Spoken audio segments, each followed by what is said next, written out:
Gulay! Gulay kayo dyan! Mga suki! Dito na kayo! Ano ba yan? Ang dami-dami pinag-utusan ni Mami. Ako pa, katiri dito. Arian! Hoy! Classmate! Ay! Besh! Naku, mabuti na lang naparito ka. Bumili ka naman ng mga gulay ko tsaka prutas. Oh my God, Eden! Look at you! So poor! Kailan ka pa dito? Buti na titiis mo yung amoy dito, no? Amoy putik, amoy burak. Kaya mo? Itsura mo, look, oh. Eh, ito lang kasi yung pangkabuhayan ko. Alam mo naman, di ba nangyari sa pamilya namin na bankrupt yung negosyo. Kaya dito na lang ako kumukuha ng mga pagkakakitaan. Alam mo, kahit ba na-bankrupt kayo eh, kaya mong umasenso. Pero tingin mo, dahil siguro makitid ang utak mo, or boba ka, kaya ayan, nagbe-vendor ka na lang ng ano yan, mga gulay. Parang di pa nga fresh. Mga lanta na yan ah. Eh, Arian, hindi ah. Alam mo ba, ito, lahat ng mga supply dito na dumarating sa akin, mga fresh to. Fresh from the farm. Tulad dito. Eh, bilhin mo na.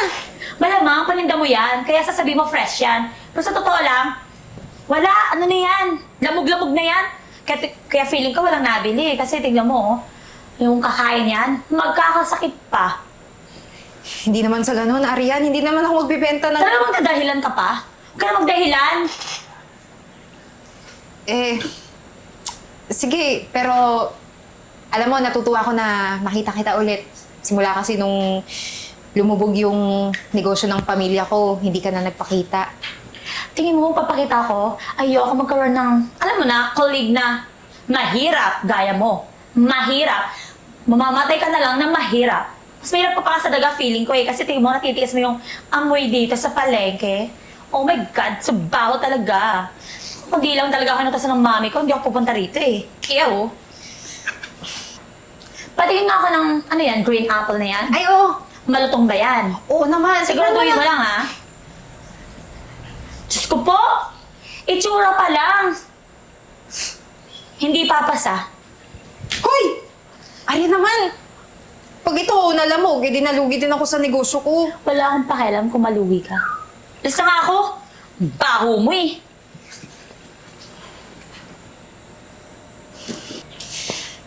Oh, Eden, ay, kumusta ka na? Kamusta yung benta? Eh, ayun nga ate. Matumal yung benta ngayon. Alam mo naman, di ba, yung mga paninda natin, kahit kaninong paninda, puro nagmahalan, gawa ng krisis ngayon. Ganun ba? Nakakawa ka naman. Kung gusto mo, tulungan na lang din kitang magbenta ng mga gulay dun sa palengke. Wag na, ano ka ba? Kaya ko naman eh. Tsaka mas maigi na nagpapahinga ka lang dito sa bahay. Para naman kahit pilay ka, eh, hindi ka mapuwersa. Eto na, magaling na rin naman to eh. Iyan mo na. At least may katulong ka dun sa palengke. Kahit na, ano nga eh, pwede na rin ako maglako eh. Kung gusto mo, tulungan na kita. Ano ka ba? Wag na matigas yung ulo mo. Makinig ka na lang sa akin. Eh, para naman maka-recover ka na agad. Alam mo naman, di ba? Mahirap na kapag ganyan kahabang buhay. Tsaka, kaya ko pa namang dumiskarte para maka-check up ka tsaka pambili ng gamot mo. Tsaka kung iisipin mo yung mga utang natin, babayaran ko naman yun. Eh, sige, kung yun naman pala yung gusto mo eh, hindi na kita pipilitin, baka makulitan ka rin. Eh, siya nga pala, nagluto na pala ako ng, tanghalian natin. Kain na muna tayo. O sige, Malamang, gutom na gutom ka na rin. basta ha, huwag mong iisipin na saan tayo kukuha ng pera. Alam ko naman, habang may nakikita pa tayo sa palengke, may pag-asa pa tayong umunlad. Okay, sige. Tara, kain na muna tayo. Tara. Gutom ka na nga eh. Prutas! Sariwang prutas kayo dyan! Bili na po kayo! Mura lang po ito! Dali na po kayo mga suki! Hoy, babae! Anong ginagawa mo dito? Kaya naman pala yung village namin na mamaho, nilalangaw. Kasi may naligaw na amoy burak. Ah, hindi naman ako naligaw, Arian. Talagang sumadya akong maglako na. Kasi doon sa palengke, matumal na yung bintahan. Tsaka marami akong kakompetisyon. Competition baha mo? Talagang wala kang laban doon. Eh wala kang pinag-aralan eh. Hindi mo ginagamit yung utak mo. Meron ka ba nun? For sure, wala. Kasi tignan mo, namatay ang parents mo, hindi ka man lang umunlad, ang tanda-tanda mo na, pero tignan mo, nagtitinda ka pa rin ng gulay at prutas. Eh, Arian, alam ko naman hindi rin ako nakapag-aral.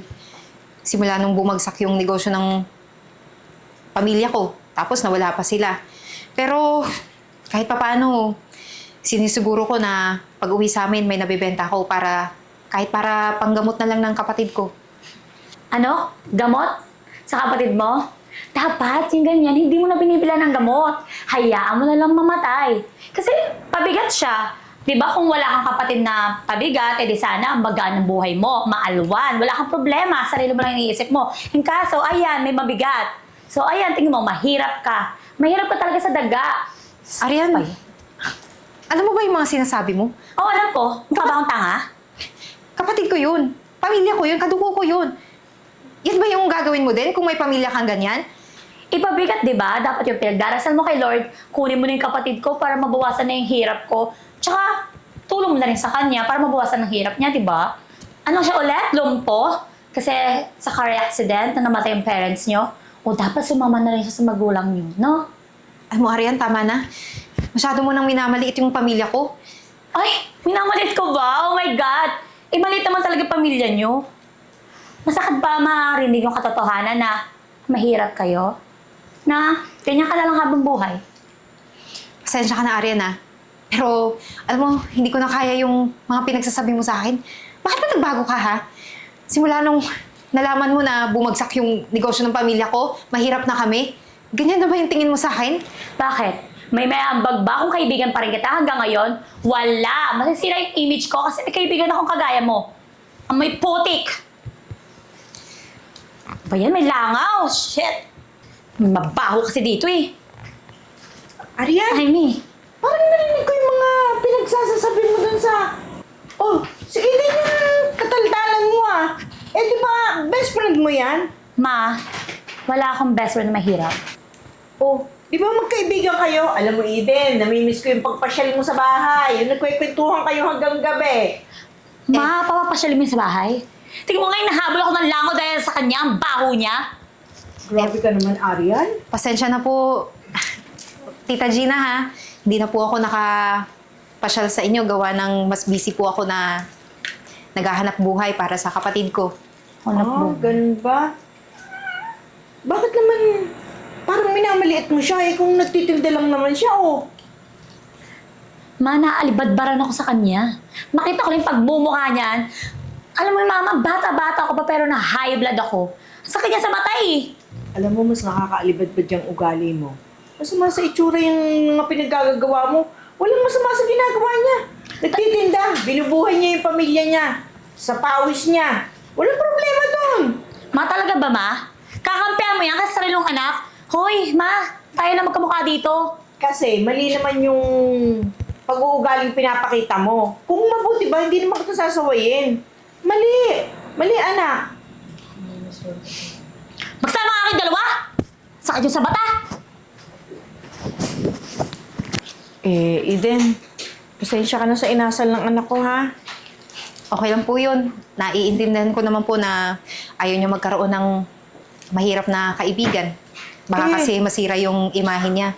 Nabigla ako. Ba't biglang nagkaganyan yung pagsasama nyo? Kitang-kita ko naman na halos magkapatid kayo kung magsamahang dalawa eh. Hindi ko naman alam na ganyan. Naku, pasensya ka na talaga. Okay lang po talaga yun, Tita Gina. Kumusta naman ang buhay mo? Eto po. Kahit papano, nakakasurvive naman po para sa pangkain namin araw-araw ng kapatid ko, pati po sa pagpapagamot sa kanya. Oo nga parang nga nabalitaan ko, hindi na umigi si Yvette, ano? Kaya nga po kulang talaga po yung pera namin para makapag-therapy siya. Pero okay lang po yun. Nakakadiskarte naman po ako paminsan-minsan. Di maigi na nga at magaling kang dumiskarte. Kung hindi, alam mo naman ang hirap ng buhay ngayon. Hindi ka talaga makakasurvive kung hindi ka talaga kikilos ng mabilis-bilis, ano? Pero alam mo, gusto kitang tulungan. Pumunta ka kaya sa opisina ko bukas? Bakit po, Tita Gina? Parang nahihirapan din kasi naman ako dyan sa ginagawa mo. Hindi naman sa minamaliit kita, pero naawa ko sa sitwasyon mo. Ang init-init ng araw, naglalako ka. Pumunta ka sa opisina. Kahit assistant kita o kung anong pwedeng ibigay ko sa yung trabaho doon. Kahit janitor siguro naman papayag ka. Carry mo yun, di ba? Naku po, maraming salamat po, Ma'am Gina, ha? Kung ganun po, hindi ko aayawan yan. talagang kailangan ko po talaga ng malaking pera para po sa amin ng kapatid ko. Kaya nga dapat noon ka pa lumapit sa akin eh. Hindi ka sana nahirapan ng ganyan. Hindi ko naman po inaasahan na willing ka pong tumulong sa akin. Pero maraming salamat po, Ma'am Gina. Makakaasa po kayo. Pupunta ako bukas dun sa opisina nyo. Sige, antayin kita ha. Sige po. Salamat po. Mauna na ako sa'yo. Ingat po kayo. Prutas! Ma'am Gina, good morning po. Good morning. Meron pa po ba kayong ipag-uutos sa akin? Hindi, wala na. Uy, thank you sa kape ah. Ang sarap. Salamat po, Ma'am Gina. sige. Ma, talaga ba? Kinat mo lahat ng credit cards ko. Nag-shopping ako ngayon eh. Anong babayad ko? Nalaman mo na pala. Buti yan sa'yo. Pinlano ko nga magkaganyan muna. Para magtanda ka sa buhay mo. Tsaka anong ginagawa niyan dito? Binigyan ko ng trabaho. Talagang mas pinili mo siya, no? Binigyan ng trabaho kaysa sa akin, no? Ang tagal-tagal ko na nanghihingi ng trabaho sa'yo dito sa company, pero di mo ako binibigyan. Pero yan, yung mga pinag-aralan na yan, tinanggap mo. Kasi nakitaan ko siya ng potensyal na kaya niya. Hindi mo kagaya. Ikaw kaya ilagay ko dito, ano kayo mangyayari sa opisina ko? Ang alam mo lang naman mag-shopping na mag-shopping. Alam mo, ma? Yung ginawa mo sa akin, wala kang kapatawaran. Nakakahiya. Pinahiya mo ako sa mga friends kong mayayaman. Dahil nakat yung access mo. Kasi yan, mas kinakampi mo yung babae yan. Mas nakakahiya yung nararamdaman ko, ha? Yung narito ko sa posisyon na to, magkaroon ako ng anak na kasing kagaya mo, bastos. At yan, yan ang gusto mo maging anak? Ha? Hindi ko Kasi na- ako, nakadugo mo? Hindi ko naman sinabi na gusto ko yan maging anak. Tumutulong ako sa Bakit tao. yan ang kinakampihan mo? Yun ang gusto mong palabasin. Yan gusto mo maging anak. Bakit mabait? Anong ginawa mo sa nanay ko? Anong pinakain mo? Prutas mong bulok? Ha? The brainwash mo? Teka lang, Arian. Wala naman akong ginagawa eh. Kusa lang talagang tumulong si Tita Gina sa akin. Syempre, hindi ko na rin pinalagpas yung pagkakataon para din makatulong ako sa kapatid ko. Nakita mo? Ganyan tao yung klaseng gusto kong tulungan, ha? Yung may diskarte sa buhay. Hindi kagaya mo. Wow, diskarte. Hoy, ma, para sabihin ko sa'yo, kaya ko mag-isa. Kahit di mo ako tulungan. At ikaw, sipsipin mo pati dugo yung nanay ko. Total, doon ka magaling eh. Para kang linta. Hoy, Magsama Arian. kayo? Umalis ka na bago kita masampal. Grabe yung bunga nga ng batang to. Tita Gina, pasensya na po ah. Siguro po, hindi ko naman talaga kailangan na dumito ako. Mas lalo pong nagalit sa akin si Arian. Pabayaan mo siya. Kung nagalit man siya, nandiyan ka na sa posisyon na yan, ipagpatuloy mo na. Malaking bagay yan. Ang isipin mo, yung kapatid mo, hindi si Arian. Sige na, back to work. Opo, salamat po. Hoy, Eden. Good morning. Good morning po, Tita Gina. Uupo na ako ha. Opo. Bakit po? May kailangan po ba kayo? Wala. Natutuwa lang akong sabihin sa'yo na okay na okay yung mga ipinasok mong aplikante. Ang sisipag. Kasing kagaya mo. Syempre naman po, kailangan pong kilatisin talaga yung mga i-hire ko dito sa company mo. Para naman, nang sa ganun, maging masaya ka, matuwa ka. Oo naman. Parang ikaw din, nung dumating dito, maraming trabaho ko na. Halos ikaw na yung gumagawa. Kaya nga, di ba? Ilang taon lang nandiyan ka na. Head ka na ng HR. Kailangan ko pong galingan din. Malaki po kasi yung utang na loob ko sa inyo. Ma? Ay, galing ako sa office mo, pero wala ka daw doon. Nandito ako daw sa HR department. Ay nako, napachika ako dito kay Eden. Bakit? Ilang taon na? Ngayon ka lang nagpakita. Ano bang balita? Ma, hindi ko pala kaya yung mula ka sa tabi ko. Ito, walang trabahong matino. Nagbabaka sakali, baka sakaling tanggapin mo ako dito sa kumpanya mo. Alam ko naman na nagkamali ako noon Sorry na kung naging bastos ako. Walang modong bata. Ngayon alam ko na. Kasi yung mga kaibigan ko, nung wala na akong pera, ayaw na rin nila ako maging kaibigan. Sakit pala na mamata-matahin ka ng mga kaibigan mong may pera dahil walang-wala ka na ngayon. At alam ko na yung pagkakawali ko kay Eden na masyado ko siyang minaliit. Nakita mo? Sorry, ma. Minaliit mo siya. Samantala ngayon, eto na siya. Head na ng HR. Oo nga. Napakagaling naman. Paano hindi ko ipopromote agad? Alam ko naman, ma. Deserve niya yan. Bata pa lang kami. Matalino naman talaga yan. Minalik ko lang masyado kasi feeling ko ang taas-taas ko dati. Maigi naman at natuto ka sa paglalayas mo. Nalaman mo lahat ng pagkakamali mo. Ibig sabihin, yung tayong yan, pumunta ka rito para mag-apply? Opo, sana kung tatanggapin mo. At hingi na rin po ng sorry. Sorry din sa'yo, Eden. Sorry sa mga masakit kong salitang sinabi sa'yo, sa pamilya mo, sa kapatid mo lalo. Wala yun, Arian. Matagal na yun. Kalimutan na natin kung ano man yung mga nangyari dati. Kaya mas i-focus natin yung ngayon. Yun nga, sabi mo, nag-a-apply ka dito. Baka naman siguro, Ma'am Gina, pwede nating tanggapin si Arian. Kung magiging empleyado ka dito, syempre mas pabor sa akin kasi naririto ka na sa kumpanya ko. Mas mapapaigi ka kaysa nasa ibang kumpanya ka. Pero ang desisyon na yan, desisyon na ng head ng HR kasi ayoko naman i-bypass yung trabaho niya. Okay lang, ma. Matanggap man ako, hindi. No hard feelings. Ano ka ba, Arian? Para namang wala tayong pinagsamahan. Best friend nga tayo, di ba? Ayun nga, tatanggapin kita. Naniniwala naman ako sa second chance eh. Tsaka naniniwala ako na nagbago ka na at mas magiging matino ka ng anak kay Tita Gina. Ako, promise, hindi talaga kayo magkisising na tanggapin niyo ako. Ibang-iba na ako, ma. Uy, Aryan, kumusta ka na? Tagal mo nawala. Ate Beth, okay ka na? Oo, dito na nga ako nagtatrabaho eh. Marketing assistant ako dito.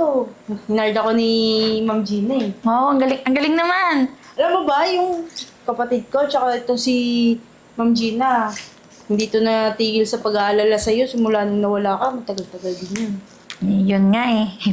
Alam mo naman yung mga kabataan, no? Matitigas ang ulo. Siguro, naano na ako ng pag-rebelde. Pero ngayon hindi na. Nagbago na ako. Nagbago na talaga ako. Promise. Eh di, good news yan.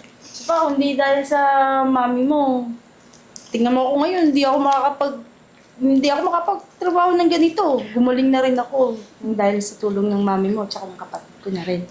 Buti nga, gumaling ka na at least. Hindi na hindrance yan para makatulong sa kapatid mo. Hirap kayang mag-isa. Kaya nga eh. So, anong plano mo sa buhay mo? Nag-a-apply ako trabaho. Oh. Dito. Wala eh. Wala na, tanggap na siya. Ano ba, hindi na kailangan ng mga papel dyan. Nga pala, dahil bumalik na si Arian, Tita Gina, di treat ko na kayo. Kain muna tayo. Tamang-tama, gutom na ako. Ano? Sorry, ako din gutom na. O, di, tara na. Tara. Tara.